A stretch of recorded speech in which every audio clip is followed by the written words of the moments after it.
welcome to Tom Trips Out. I'm Tom. This is my trip out.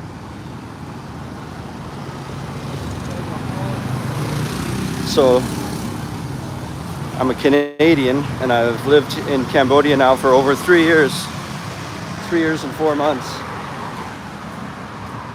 And I make proper videos in landscape mode and edited with music, and I also do these live streams like this to talk to you guys in real time, so you should subscribe. I'm very active. And let's look at this instead. And I make shorts as well, and so there's always content going up. I'll post pictures sometimes, and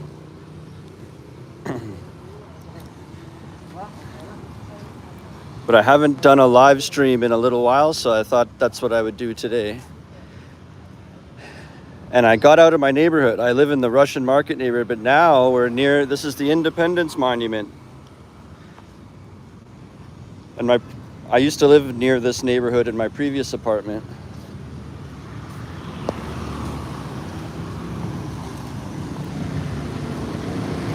There's a big temple right here too.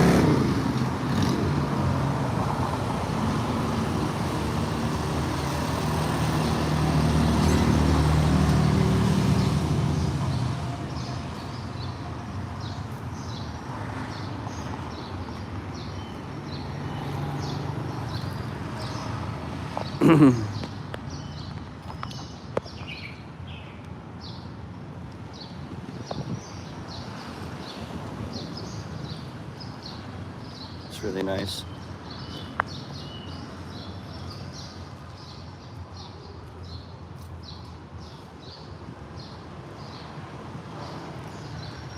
Yeah, I thought I'd come here to this, get out of my neighborhood, because you're seeing see something different.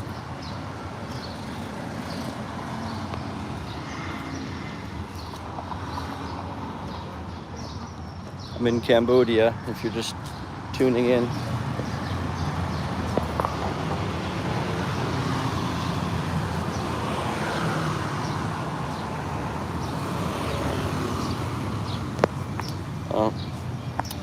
There's some guys in uniform coming up, so I don't want to shine my camera in their face. No thanks.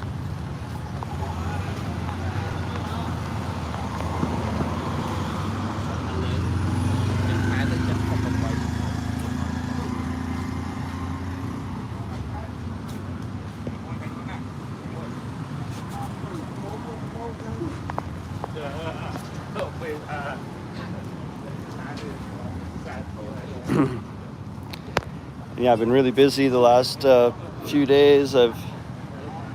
We had a show. Last Sunday was my birthday, just like 2-3 days ago. And then I was trying to renew my work permit. I've been trying to put together all the footage I had from Siem Reap a few weekends ago. So it's like a lot of stuff going on. I'm looking at places to rent in Kampot, because in about 2 months I'm going to move to Kampot. So been checking out houses and stuff.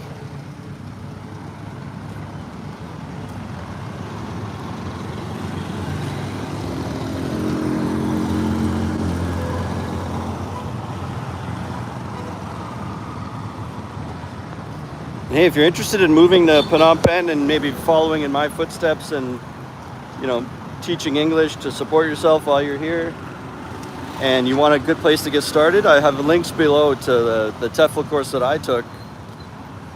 It's a government accredited program, so it's very legit, and it includes hands-on job support. So they help you get your first job here.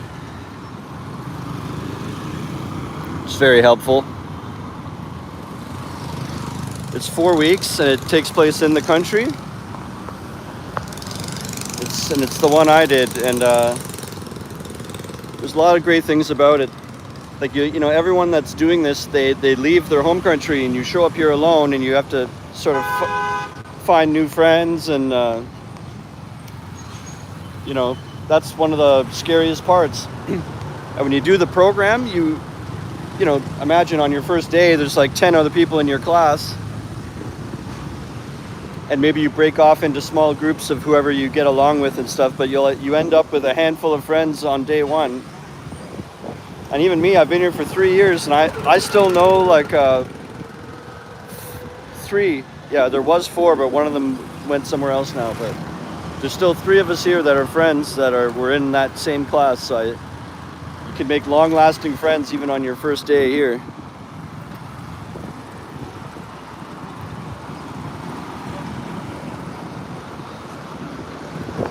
And during the program, after you've learned a little bit and you can make a lesson plan, they actually send you to real schools, and you can take over a classroom in real life, and the teacher watches you and gives you feedback. And also you get sent to schools where you just sit at the back and you observe teachers, and so you'll see different types of schools, different age levels, where you get to just watch a class like take place.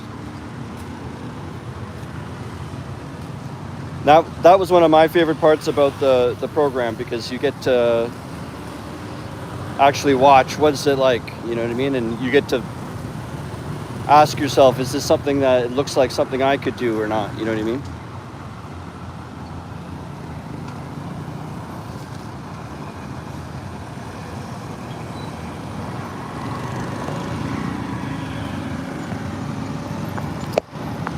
And some of these schools that you go observe at, and then you go and do a practice lesson at, some of them are also schools that could be hiring, you know what I mean? So it's afterwards, after you've left, they'll talk to those teachers that were watching you, and they'll say, so do you think that would be a good person? We need like 2 people. Do you think that could be one of them? Like, and if you were friendly and you showed like potential, like no one expects you to be perfect on your first practice thing, but they could tell, oh yeah, they're gonna get it. Like they were cool, or I liked them or something. They did a good job with this or that. Like, then just doing those practice sessions during the course, that could even lead to your job too. It's almost like a little job interview, and if they're hiring. So let's go down there. It's like, that's the Independence Monument. And then down there's a big park, and there's a statue.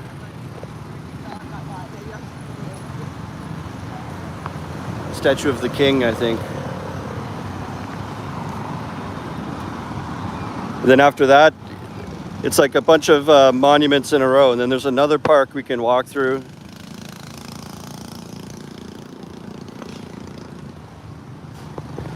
And after the final park way down there, there's a whole bunch of like local restaurants in a little neighborhood there. And I know there's a good pho place. Pho. And I'm gonna go there, but I think right when we get to that restaurant, that's when we'll end this live stream, and I'll go live for my members. I have a members section in this YouTube where I put extra videos and behind the scenes and sneak peeks. And when I went to Angkor Wat, I posted it for them like 4 days early, and then it was public after that, so they get like to see things first. And today they'll get to see the food that I order when we get to the restaurant, but that's gonna be another like 40 minutes, so I gotta watch my phone. I'm right at the edge of the road here. People snatch phones here.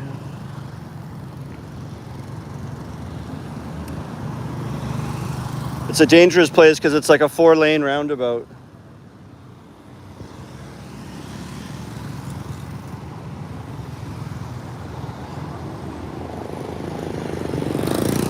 Like just when you think you can go, then some trucks start coming.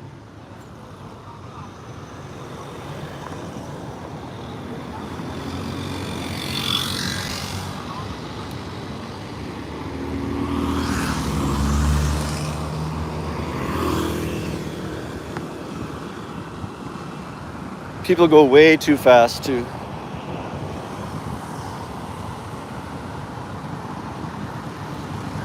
Finally, there's people here. Hey guys. Thanks. Yeah, it was my birthday like 3 days ago. I'm 39.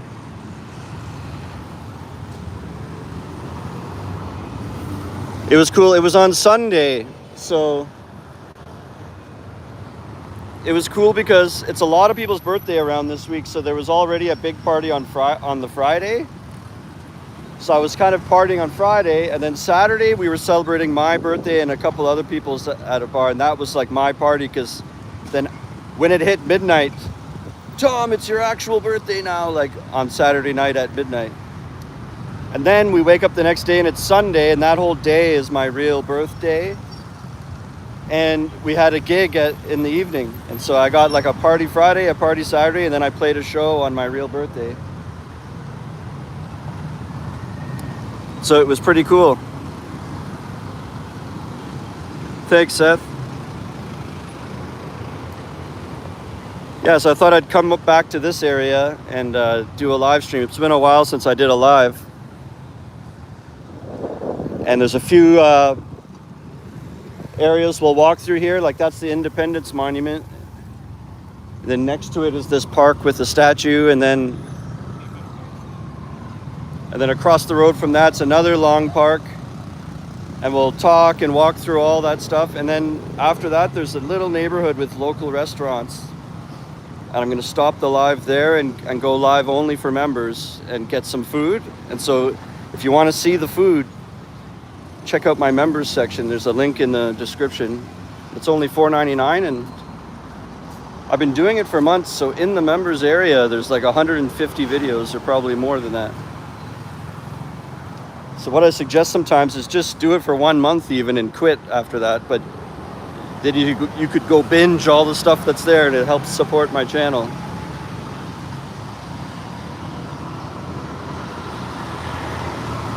Let's cross.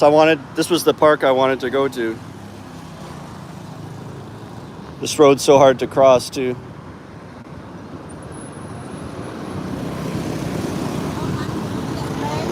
Have to just go for it. People drive on the wrong side all the time.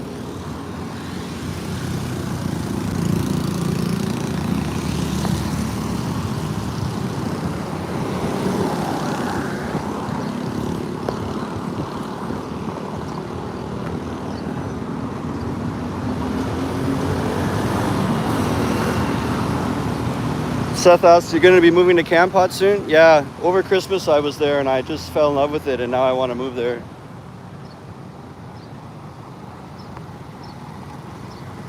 You can get houses, small houses, for like 150. And like a more real, you can get like an amazing one for like 300. more amazing than I would need.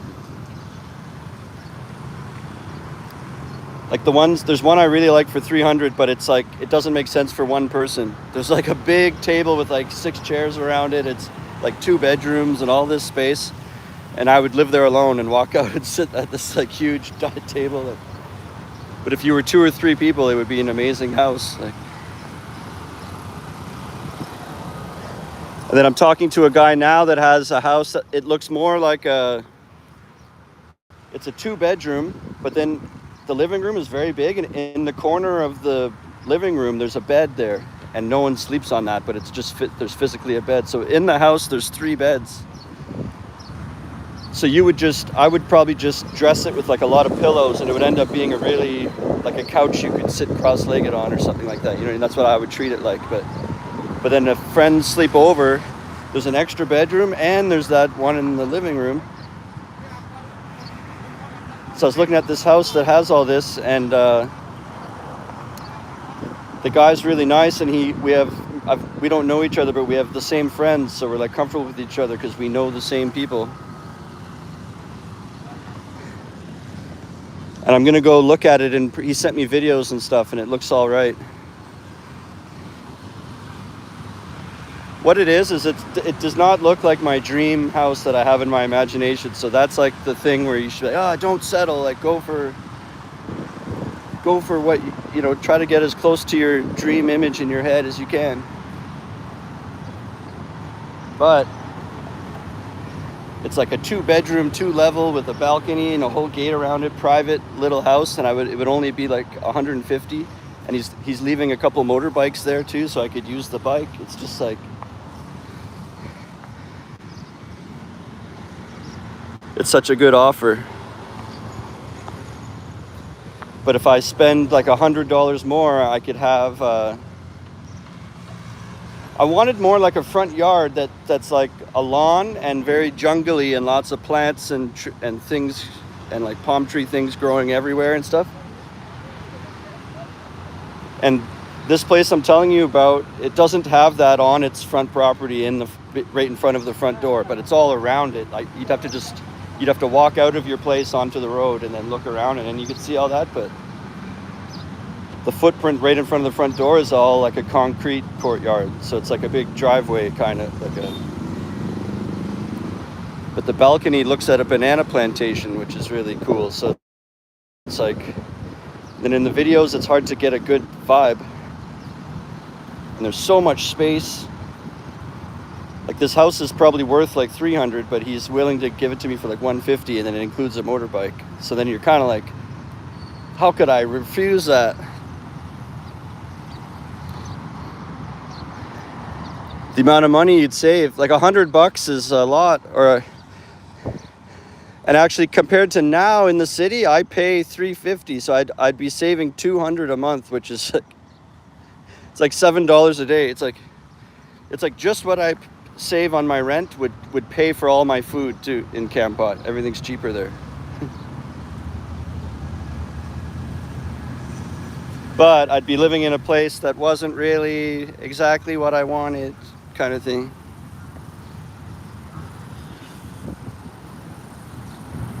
It's hard to, I can't read the screen. Oh, you gifted memberships.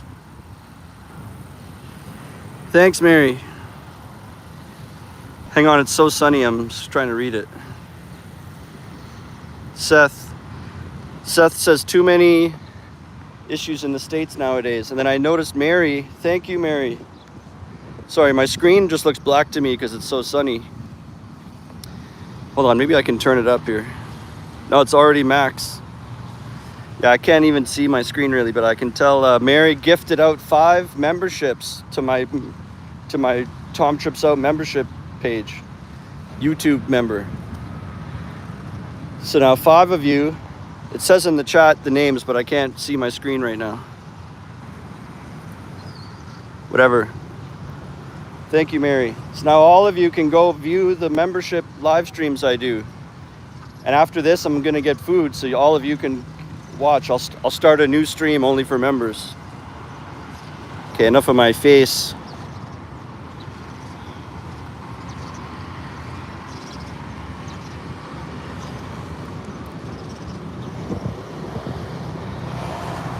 Also for members, I go sideways. So some people like the widescreen better. It's just more people will discover me when they flip by if I have it vertical. That's what YouTube tells me. I know we just came this way, but we didn't really look at the statue very well, I think. I was walking by blabbing. It's like 9 a.m. and it's pretty hot. It's like a cool breeze. I bet you it's like, it's hot, but not too hot yet. It's probably like 28 or something. But there's a nice breeze. Might be 30.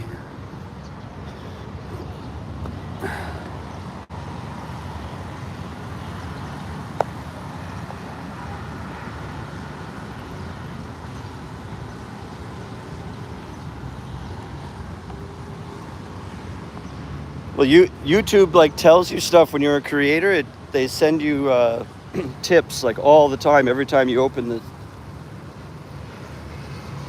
and they tell you all these statistics they have, and they say you have to go in portrait mode because no one will discover you like while you're actually live. I think you're right. When I'm finished the live stream and then it posts as a video, then you're right. Then no one wants to go click on that and watch that later in portrait. Then you're right. But if I want people to be actually with me live, if you go landscape, no one can find it.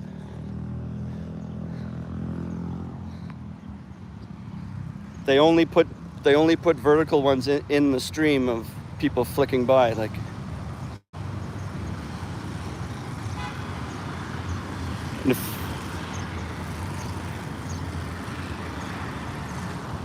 I don't know. And if you're a member, you can go watch the landscape ones. And all my normal videos are landscape with a real camera. This is just a live stream on my phone. I make proper videos too, constantly, probably once or twice a week.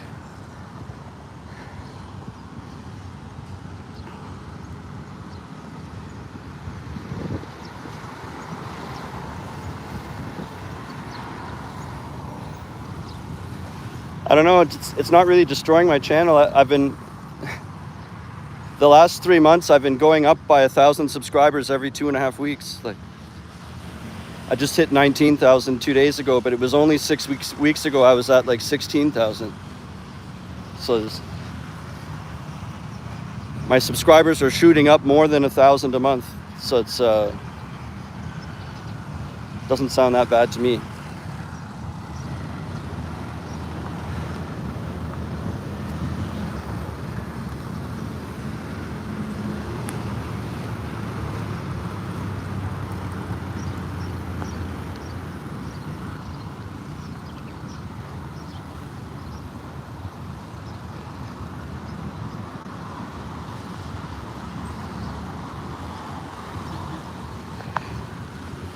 I'm gonna hit 20K soon, hopefully.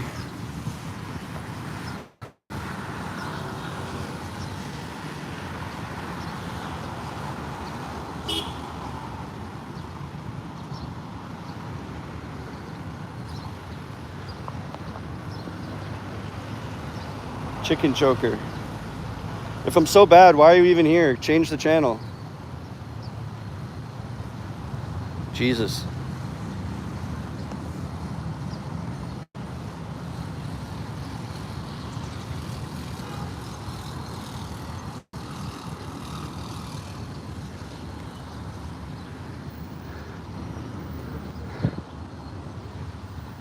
Thanks, BLT. I can't read my screen easily, so I might get to your things late. It's too bright. Oh, they're doing a video over there.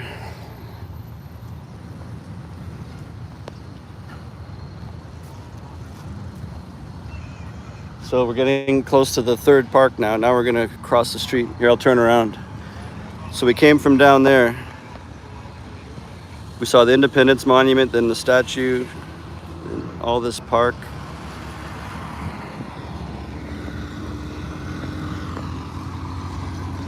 And if you've got questions about teaching or becoming a teacher, living here, stuff like that, you can ask me in the chat.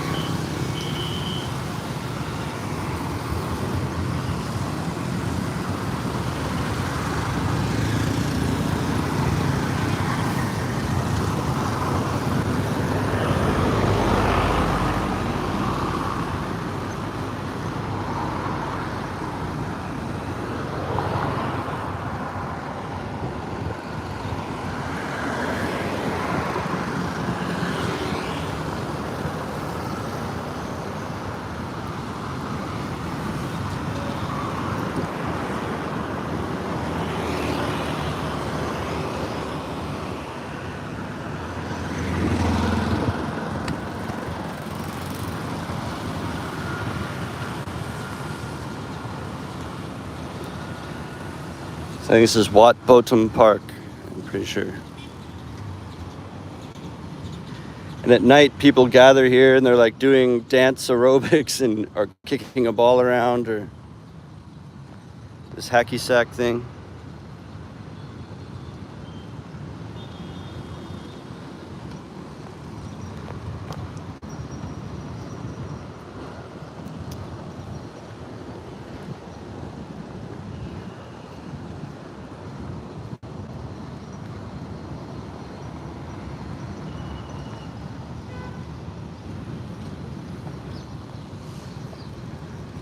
I already screenshotted it, chicken choker. I'm reporting it.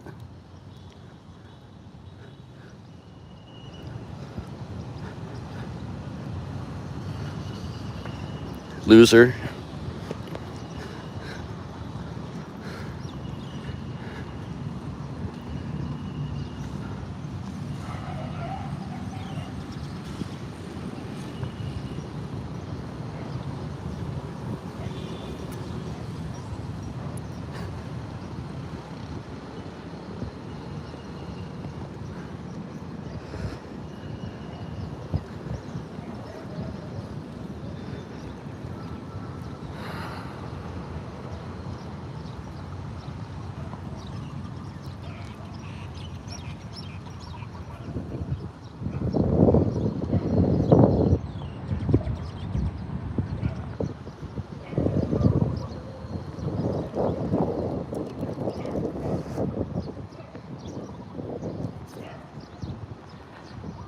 Yeah, Nick, it was my birthday 3 days ago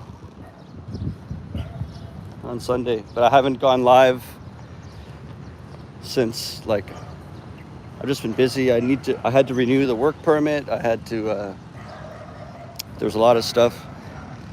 We had a show. Also, this Saturday coming, I have a solo show, and I'm like getting a ukulele fixed so that it can be plugged in, because I'm going to do half ukulele, half acoustic guitar, and it's all original songs. And I usually play bass, so it's something different. I'm kind of nervous about. I have to do a full set by myself, solo, of all songs I wrote, singing and everything.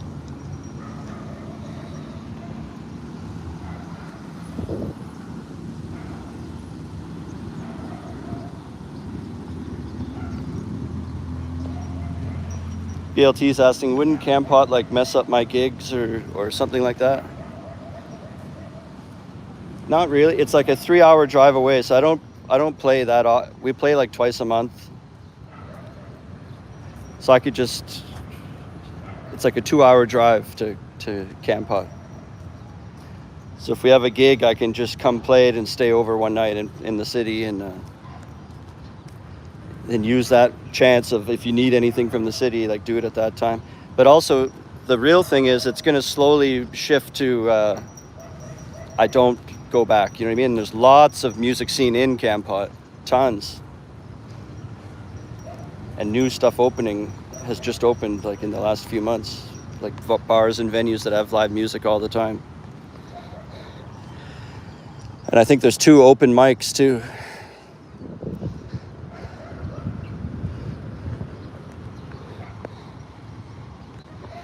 And then if I can, because the ukulele thing is something different. I kind of take songs, covers, and my own songs, and I'll learn it on ukulele, and then I'll change the feel to be reggae chops, but fast, upbeat reggae chops where the words have to be fast, and then and there's a really good groove on that, and it sounds islandy and stuff. And I'm thinking maybe I could get cheap solo gigs, because in a band you have to get like $40 each, which is like, you know, it could be like $120 if there's like 3 of you. But if I only need the $40 and I'm by myself, then a restaurant could like just give me $40 to play. Like, then they don't have to spend $120.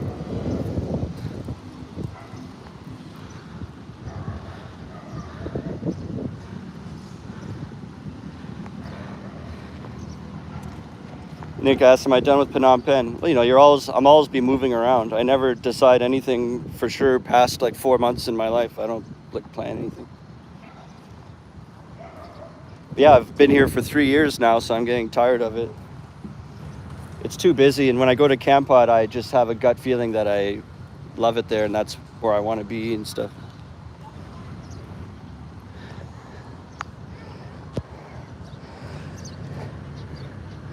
I want it to look like this, like wherever I go. Phnom Penh's usually not like calm like that. The air quality too. The pollution air quality number is like 180 right now, and in Campot it's like 60.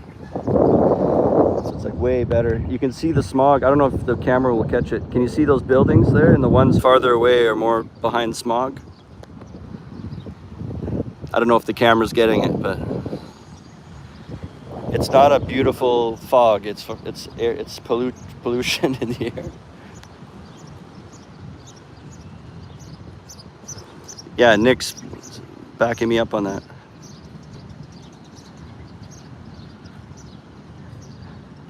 BLT's asking about Campot. Like, is it he has no idea about the size and what is it like compared to a normal city. It's like a small town.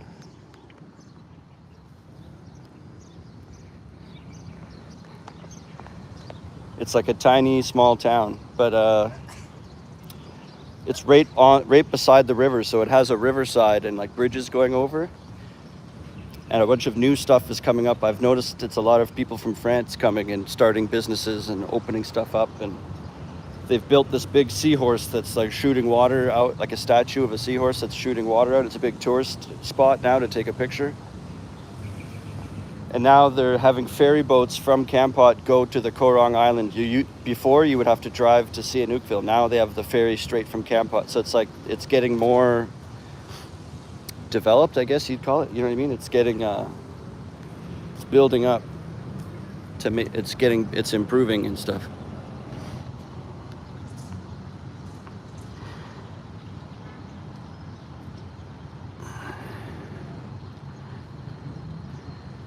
Damian Wilson asks, how many hours per day do foreign English teachers usually work at Cambodia?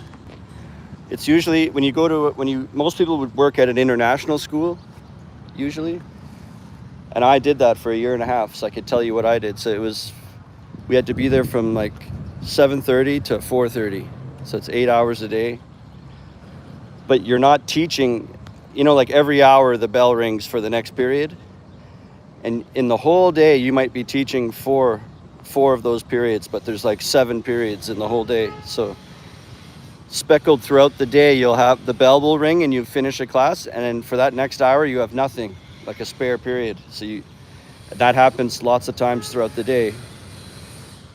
And you go back to the teacher lounge, and that's when you would do marking, or you create a test, or you make your lesson plan, or maybe you're finished and you just chill, or you talk to the other teachers or get a coffee or something. And so you're there 40 hours a week, physically there, but you're teaching more like 25 hours a week, like in teaching in front of people.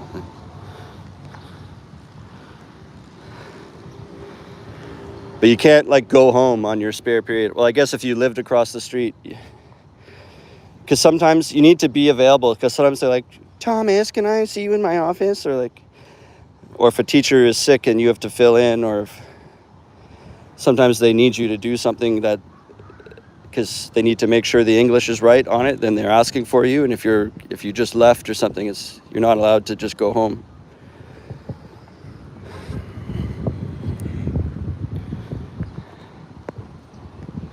But some schools I've heard actually have places where you could go and lay down and sleep.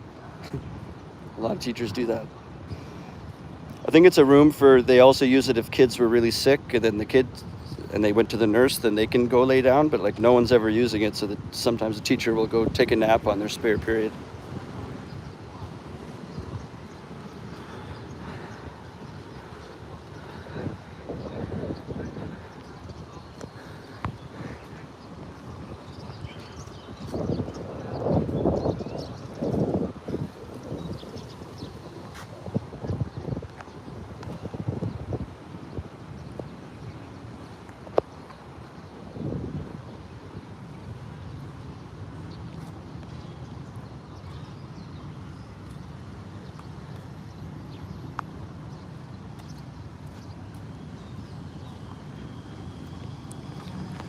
All right, we'll walk to the end down here. Actually, those restaurants I was going to go to is just behind these bushes here, kind of.